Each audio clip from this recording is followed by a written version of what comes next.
Hello మావాస్, welcome back to another video. I know it's been a while video post చేయక చాలా days అయిపోయింది. So దానికి కారణం ఏంది అని చెప్పి కూడా ఈ వీడియోలో మీకు చెప్తాను. So let's get started. ఇదిగోండి, ఇక్కడ కనిపిస్తుందా స్కై బ్లూ కలర్ కారు? ఇదే అనమాట ఇన్ని రోజులు వీడియో పోస్ట్ చేయకపోవడానికి కారణం. ఎవడు అడిగాడ్రా నిన్ను? ఎవడు అడిగాడ్రా? ఈడేంది కారుని చూపించి వీడియో పోస్ట్ చేయకపోవడానికి కారణం ఇది అనుకుంటున్నారా?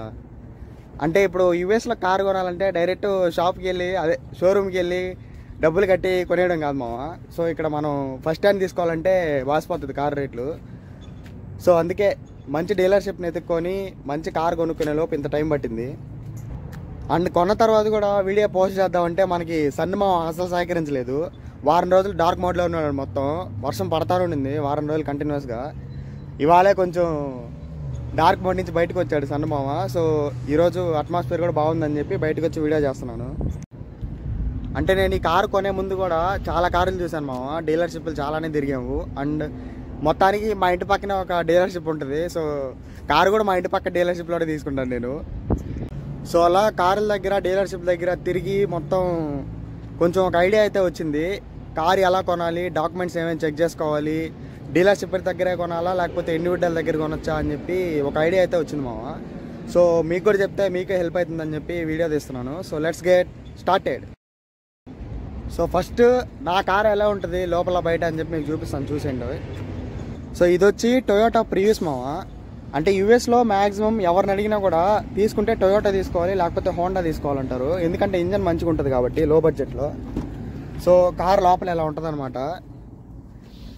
ఇదేంది గేర్ రాడ్ ఎక్కడ అని చూస్తున్నారా? ఇది హైబ్రిడ్ కార్ అనమాట. హైబ్రిడ్ కార్స్కి ఇక్కడ ఉంటుంది. జస్ట్ ఏళ్ళతో అలా అలా షిఫ్ట్ చేసుకుంటూ ఉండడం అంతే. కార్ ఆన్ చేసే కూడా ఇక్కడ కీ ఉండదు మామ దీనికి ఏమి. సో ఇలా ఉంటుంది కీ. ఆగండి, ఇదండి కీ ఇలా ఉంటుంది. సో కార్ ఆన్ ఆఫ్ చేసేకి బటన్ ఉంటుంది ఇక్కడ. ఆ బటన్ నొక్కితే ఆన్ ఆఫ్ అవుతుంది అదే.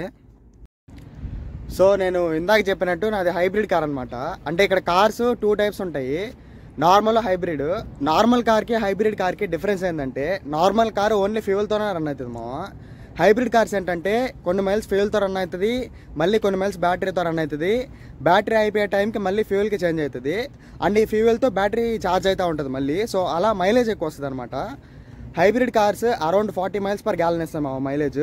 అండ్ నార్మల్ కార్స్ ఏంటంటే 20 to 25 ఆ రేంజ్లో ఇస్తాయి. సో మీరు కనుక మైలేజ్ కోసం కార్ కొనాలనుకుంటే హైబ్రిడే కొనొచ్చు.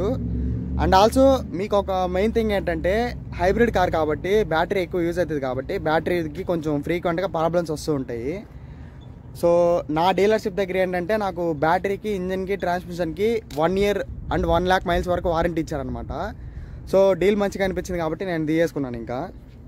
సో ఈ టొయోటా ప్రియూస్ వచ్చి 2007 మోడల్ మావ నాది. అండ్ ఆల్సో కొంచెం మైలేజ్ ఎక్కువే తిరిగింది. కాకపోతే 1 lakh మైల్స్ వరకు వారంటీ ఇచ్చాడు కాబట్టి తీసుకున్నాను. నాకు $5.7K పడింది ఇది. సో ఇదనమాట హైబ్రిడ్ కార్కి నార్మల్ కార్కి డిఫరెన్స్. ఇప్పుడు కార్ కొనే ముందు మనం ఆ కార్కి డాక్యుమెంట్స్ ఉంటాయి కదా కొన్ని, ఆ డాక్యుమెంట్స్ ఏమేమి ఉంటాయి ఇక్కడ, ఏమేమి చెక్ చేసుకోవాలని చెప్పి మీకు చెప్తాను. సో ఈ డాక్యుమెంట్స్లో ఫస్ట్ డాక్యుమెంట్ వచ్చి టైటిల్ మావ. సో టైటిల్ ఏంటంటే కార్ యొక్క ఇన్ఫో అనమాట. ఈ కార్ పేమెంట్స్ మొత్తం అయిపోయాయా, అండ్ కార్కి ఏమన్నా పెద్ద పెద్ద యాక్సిడెంట్స్, మేజర్ యాక్సిడెంట్స్ అయ్యాయా అని చెప్పి మొత్తం ఈ టైటిల్ ఉంటుంది అనమాట.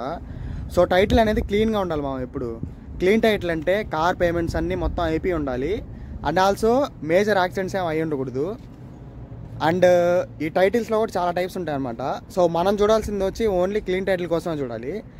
అండ్ టైటిల్లో నెక్స్ట్ టైటిల్ వచ్చి సాల్వేజ్ టైటిల్ మామ. సాల్వేజ్ టైటిల్ అంటే కార్కి ఏదో ఒక మేజర్ యాక్సిడెంట్ అయ్యి కార్ పార్ట్స్ మొత్తం చాలా వరకు డ్యామేజ్ అయిపోయి జంక్ వెళ్ళే స్టేజ్లో ఉంటే దాన్ని సాల్వేజ్ టైటిల్ అంటారు. ఈ కార్ అస్సలు కొనకూడదు మనం. అండ్ నెక్స్ట్ జంక్ అని ఉంటుంది. జంక్ అంటే ఏం లేదు, మొత్తం కార్ అంతా పోయి జంక్ యార్డ్కి వెళ్ళే స్టేజ్కి వచ్చిందని చెప్పి జంక్ టైటిల్ అని ఉంటుంది అది. సో ఈ జంక్ టైటిల్ కార్ని మళ్ళీ రిపేర్ చేసి వాళ్ళు మళ్ళీ వాడకంలోకి తీసుకొచ్చారంటే కార్ మొత్తం పూర్తిగా బాగుంది అంటే అప్పుడు క్లీన్ టైటిల్ వస్తుంది. అట్లా కాకుండా కార్కి మళ్ళీ రిపేర్స్ ఏమన్నా వస్తే అది మళ్ళీ సాల్వేజ్ టైటిల్కి వెళ్తుంది అనమాట. సో అట్లుంటుంది టైటిల్. సో మనం మెయిన్ చూడాల్సింది ఏంటంటే ఓన్లీ క్లీన్ టైటిల్ కార్స్ కోసం చూడాలి. అండ్ నెక్స్ట్ డాక్యుమెంట్ వచ్చి కార్ ఫ్యాక్స్ మావ. కార్ ఫ్యాక్స్ అంటే కార్కి మనం చేయించిన ప్రతి repair including oil changes, inspections అన్నీ ఉంటాయి కదా, అవన్నీ కార్ ఫ్యాక్స్లో ఉంటాయి అనమాట. అండ్ కార్కి ఆల్సో ఏమన్నా యాక్సిడెంట్స్ అయ్యాయా, యాక్సిడెంట్స్ తర్వాత రిపేర్ అయ్యాయా, అదంతా కార్ ఫ్యాక్స్ అనమాట. ఈ కార్ఫాక్స్ రిపోర్ట్ కూడా చూడాలి. మళ్ళీ కార్ఫాక్స్ రిపోర్ట్లో యాక్సిడెంట్ రిపోర్ట్స్ ఏమైనా ఉంటే కార్ తీసుకోవద్దు. అండ్ నెక్స్ట్ డాక్యుమెంట్ వచ్చి సేఫ్టీ అండ్ ఎమిషన్స్ రిపోర్ట్ మావా. సో ఈ సేఫ్టీ అండ్ ఎమిషన్స్ రిపోర్ట్ నార్మల్గా ఎక్కడన్నా పెద్ద పెద్ద మెకానిక్ స్టోర్స్ ఉంటాయి కదా, అక్కడికి వెళ్తే వాళ్ళు కార్ని ఇన్స్పెక్షన్ చేసి వాళ్ళు ఇస్తారనమాట. సో ఈ మనం తీసుకునే car safety and emissions check pass అయి ఉండాలన్నమాట.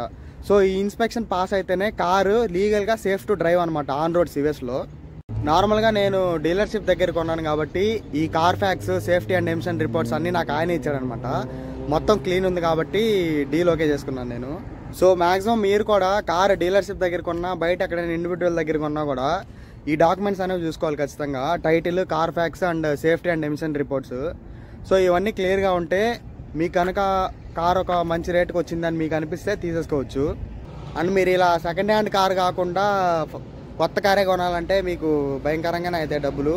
అండ్ మీరు న్యూ కార్ కొనాలనుకుంటే నన్నైతే కింద కామెంట్స్లో తప్పకండి కొత్త కార్ ఎలా కొనాలి, ఎందుకంటే నాకు కూడా తెలియదు.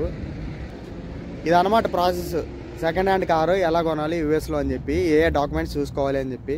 So that is it for today's video మావా. వీడియో నచ్చినట్టయితే like, share, comment and subscribe మాత్రం మర్చిపోకుండా చేసుకోండి.